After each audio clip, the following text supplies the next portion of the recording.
Hello viewers, कैसे हैं आप सब लोग। आशा करती हूँ सब अच्छे ही होंगे। सबकी शुभकामना के लिए कामना करती हूँ। पहले हमने यहाँ तक पढ़ा था और अब इससे आगे का पहली वीडियो में मुझे वीडियो बनाने में 2-3 दिन थोड़ा लेट हो गई हूँ, किसी कारणवश नहीं डाल पाई, उसके लिए सॉरी। अभी हम यहाँ से पढ़ते हैं। यह जो मानवों के 4 युगों का काल परिणाम बताया गया है, उसे 12,000 से गुणा करने पर आने वाली संख्या देवताओं का एक युग होती है। अर्थात मनुष्य के 12,000 चतुर्युग बीतने पर देवताओं का एक युग व्यतीत होता है। देवताओं के 1,000 युगों के बराबर ब्रह्मा जी का एक दिन और इतनी ही अवधि की उनकी एक रात होती है। इस प्रकार देवताओं के 2,000 युग व्यतीत होने पर ब्रह्मा जी के एक दिवस रात्रि व्यतीत होती है। विद्वान ब्रह्मा जी की आयु सहस्र युग बताते हैं। इस एक युग का एक दिन रात उपर्युक्त श्लोक में बताई गई काल अवधि के बराबर होता है।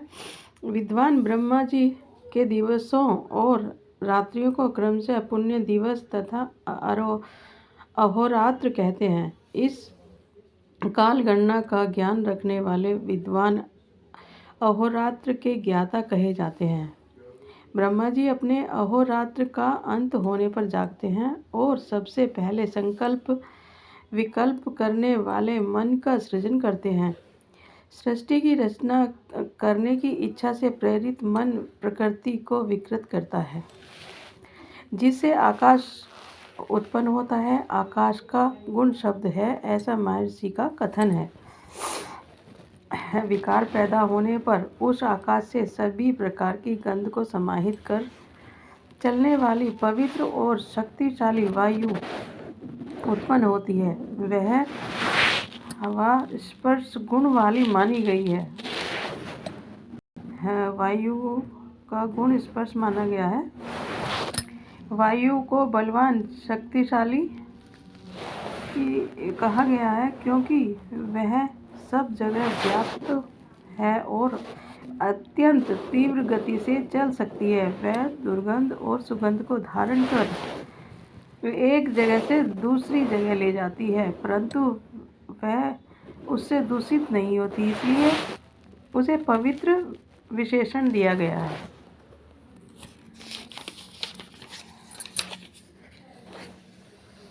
विकार उत्पन्न करने वाली वायु से अंधकार को दूर करने वाला प्रकाश, ज्योति और ऊष्मा से युक्त अग्नि उत्पन्न होती है। अग्नि को रूप गुण वाला कहा गया है, क्योंकि उसको देखा जा सकता है।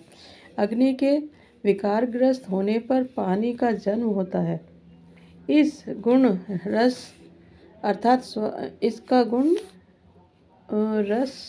स्वाद है। इसके पश्चात पानी में विकार आने पर पृथ्वी पैदा होती है। पृथ्वी का गुण गंध माना गया है। उपर्युक्त के अनुसार सृष्टि का आदि क्रम निम्नलिखित बनता है। नंबर 1 मन, 2 आकाश, 3 वायु, 4 अग्नि, 5 पानी और 6 पृथ्वी।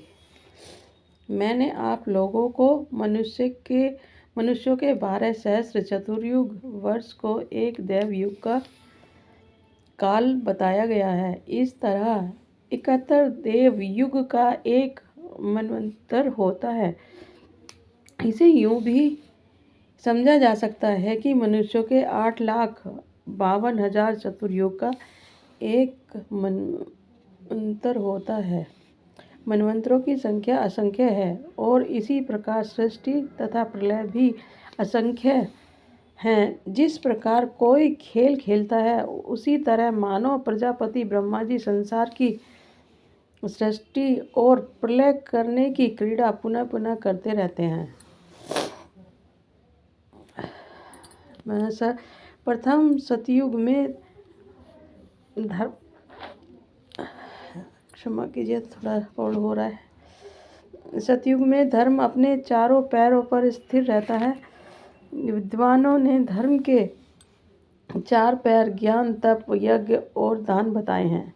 सत्य का अलग से वर्णन किया गया है क्योंकि उसे सब धर्मों में सर्वोत्तम माना जाता है। प्रथम सत्य युग में धर्म सत्य के रूप में ही रहता है, अर्थात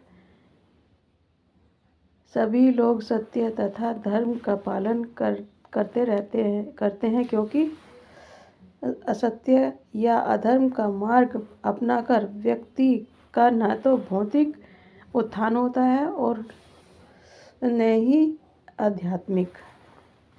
बस आज के लिए इतना ही,